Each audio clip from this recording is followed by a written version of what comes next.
오늘은 재개발과 단계별 감정평가에 관해서 설명하겠습니다. 도시 정비 재개발인 경우에는 정비구역이 지정되고 난 후에 조합 설립 인가를 거쳐 사업 시행 인가를 받고 관리 처분을 하게 되는데, 이러한 여러 단계에서 여러 가지 감정평가가 이루어지고 있습니다. 우선 종전자산 감정평가에 대해서 살펴보겠습니다. 종전자산 감정평가는 관리 처분을 위해서 종전자산 감정평가를 해야 합니다. 종전자산의 토지, 그 다음에 건축물의 가격은 사업 시행 인가 고시가 있는 날을 기준으로 해서 지가 공시 토지 등의 평가에 관한 법률에 의한 2인 이상의 감정평가사들이 산출한 금액을 산술평균하여 산정을 하게 됩니다. 즉, 조합원이 갖고 있는 기존의 토지와 건물이 가치가 얼마나 되는지 감정평가를 한다는 것입니다.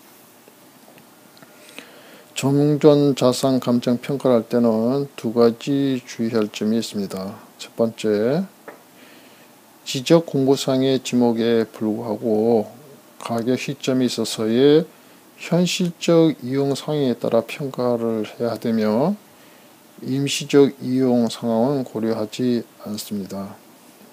임시적인 이용의 예로는 대지가 도시계획상 수방도로로 지정되어 있더라도 재개발 감정평가를 할 때는 그냥 일반 대지로 평가를 해야 한다는 것입니다.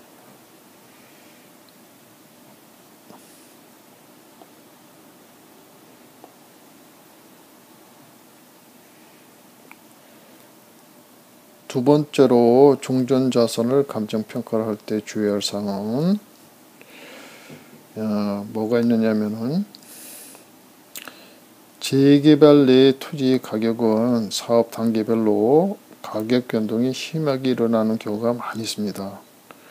법에서는 종전자산의 평가에 있어서 이러한 개발 이익을 배제한 가격으로 평가하도록 하고 있습니다. 즉, 부동산 개발에 이익이 있는데 그 이익은 종전자산 평가할 때 배제를 한다는 겁니다. 종전자산의 감정평가는 일반적으로 재개발 조합원에게만 중요하다고 생각하고 현금 청산자들은 별로 관심을 두지 않는 경우가 있습니다. 그러나 이 종전자산의 평가는 현금 청산자에게도 매우 중요한 것입니다. 그래서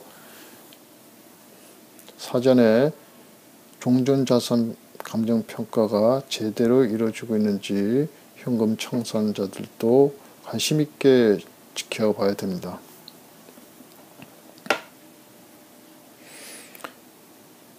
두 번째로 이루어지는 게 보상감정입니다.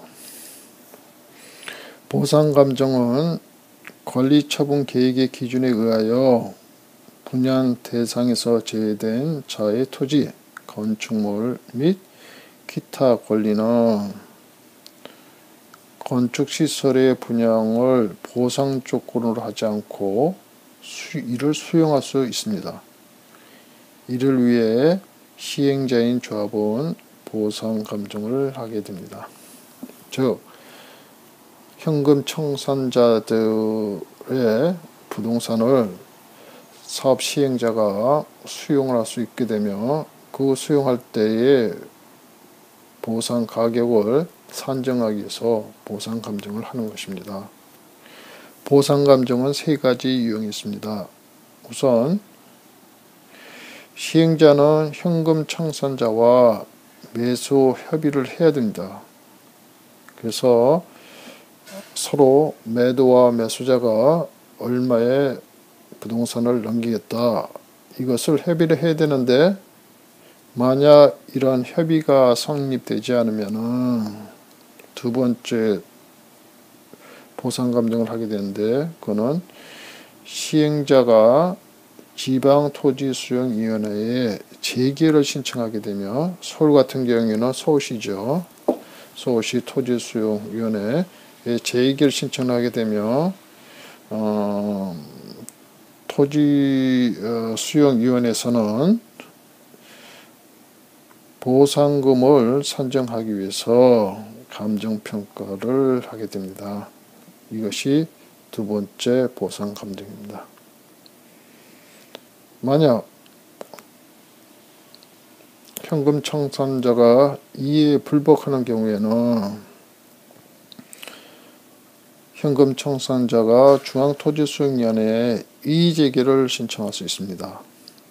그러면 재개과 마찬가지로 중앙토지수용위원회는 감정평가사를 선정해서 보상금을 결정하기 위해서 보상감정을 다시 하게 됩니다.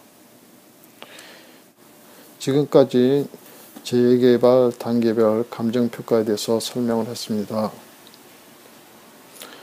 본인은 법률 전문가가 아니기 때문에 이에 관한 자세한 법률적 내용은 전문가와 상의를 해서 결정을 하시 바라겠습니다. 감사합니다. 연구비 조성을 위한 수익사업 강의이므로 무단 복제를 금합니다.